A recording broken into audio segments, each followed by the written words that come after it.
अगर ये 4 step, simple 4 step अगर तुमने फॉलो करे तो मैं गारंटी ले रहा हूं कि तुम्हारे 95 अबव तो पक्के ही पक्के हैं, 100 में से 100 भी पूरे के पूरे आने के चांस।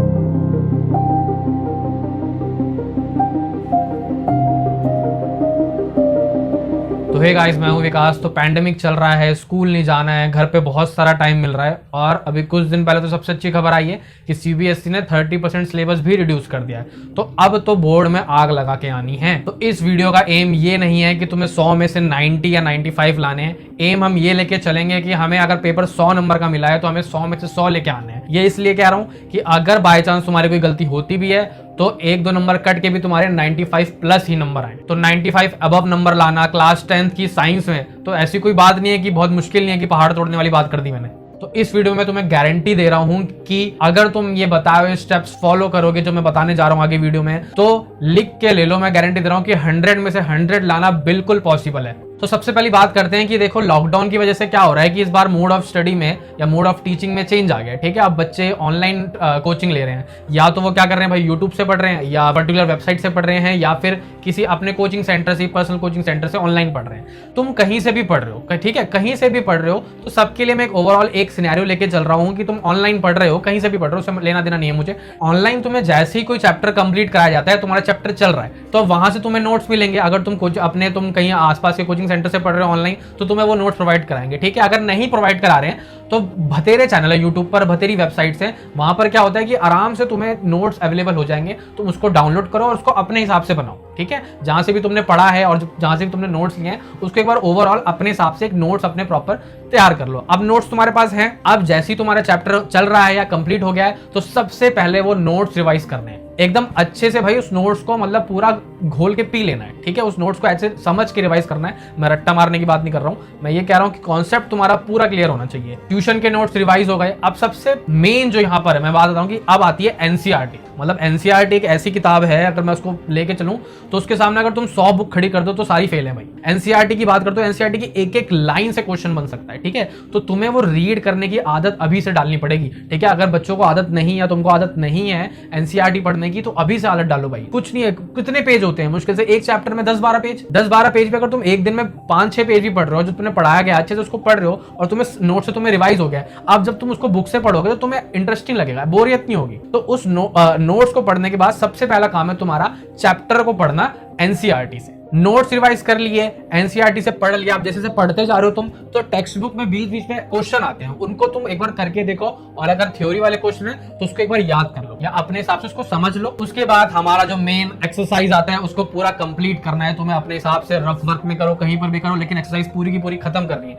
क्योंकि मोस्ट ऑफ द क्वेश्चन जो आते हैं वो एक्सरसाइज और एनसीईआरटी बुक से ही आते हैं। तो एनसीईआरटी तुम्हारी अच्छे से कंप्लीट होनी चाहिए। क्या करना है, एनसीईआरटी को रीड करना है, टेक्स्ट बुक के क्वेश्चन करने हैं, उसके बाद एक्सरसाइज के क्वेश्चन करने हैं। आदत नहीं है तो अभी से आदत डाल लो। मैं लिटरली बोल रहा हूं, तुमने अगर ये आदत डाल ली तो तुम्हारी लॉन्ग टर्म में बहुत फायदा होने वाला है तुम्हारा। तो ये 2 स्टेप्स कंप्लीट करने के बाद हमारा एक जो 3rd स्टेप है, थोड़ा सा बैक एंड में चलेगा। ठीक है, जैसे तुम पढ़ाई चल रही है तुम्हारी, तो जो तुम पढ़ाई करते हो, जो तुम अपने लिए टाइम निकालते हो पढ़ने के लिए, उसमें ये काम करना है। क्या करना है कि तुम्हारा जो भी चैप्टर चल रहा है, जो भी तुमने ये जो काम कर लिया है, जो जिस चैप्टर्स के लिए भी तुमने 1st और 2nd स्टेप पूरे कर लिए हैं, उसके बाद जो तुम्हें करना है, क्या करना है, तुम्हें एक अच्छी सी बुक खरीदनी है। ठीक है, अच्छी सी बुक मान के चलो, मैं आगे वाली वीडियो में थोड़ा सा समझा दूंगा, कुछ बुक्स के नाम बताऊंगा मैं नेक्स्ट वीडियो में। तो उसको एक बार क्या करना, उसको एक बार खरीद लेना। अब तुम कहोगे सर खरीदने के लिए क्यों बोल रहे हो, या हम तो आज से कोई साइट बता दो जहां से हम डाउनलोड कर लें।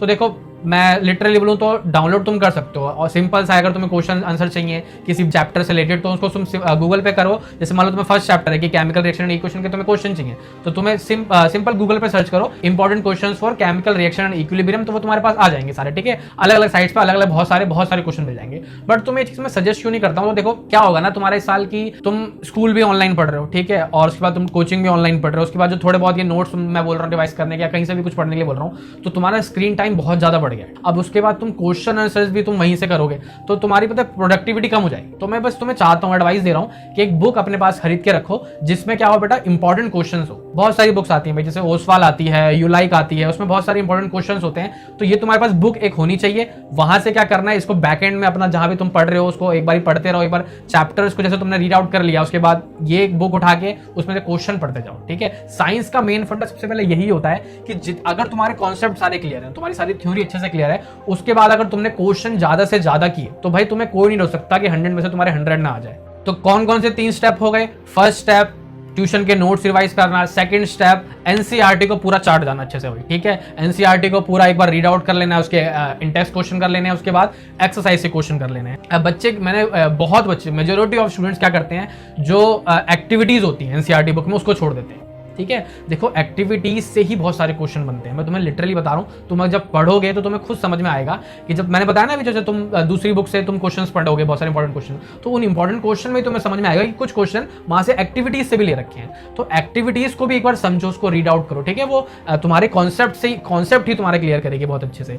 तो एक्टिविटीज भी बहुत करनी है, कोई स्टेप नहीं है, ये एनसीईआरटी का मैं बता रहा हूँ तुम्हें। जो मैंने बोला एनसीईआरटी रीड आउट करने के लिए, तो एनसीईआरटी रीड आउट करो, उसमें एक्टिविटीज पढ़ो, इंटेक्स क्वेश्चन करो और एक्सरसाइज करो, ये तुम्हारा सेकंड स्टेप हो गया। थर्ड स्टेप मैंने तुम्हें बता दिया है कि अपने पास एक बुक रखो जिसमें बहुत सारे इंपॉर्टेंट क्वेश्चन हो। अपना जब भी तुम्हें टाइम मिले तो उन क्वेश्चंस को आप सॉल्व करते रहो, चाहे साइंस हो चाहे मैथ्स हो, इसके लिए कोई वो नहीं है।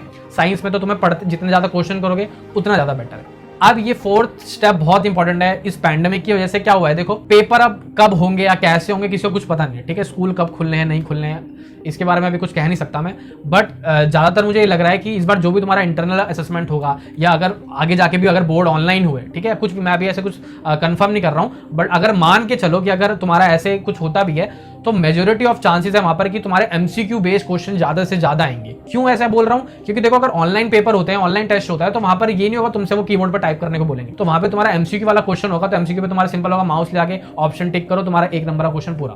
तो एमसीक्यू में सबसे ज्यादा नंबर कटते हैं बच्चों के। अभी भी लास्ट बार क्या हुआ है कि जो जब से ज्यादा नंबर कटे हैं वो किसमें कटे बेटा, एमसीक्यू में। क्योंकि एमसीक्यू में 2 ही चीज होती है, या तो गलत होती है या तो सही होती है। अगर थ्योरेटिकल क्वेश्चन होता है पूरा उसमें लिखने वाला, तो तुम कुछ ना कुछ 1 पॉइंट अगर लिख देते हो तो तुम्हें मार्क्स आधे या पूरे मिल जाते हैं। लेकिन एमसीक्यू में या तो वो गलत होगा या तो सही होगा।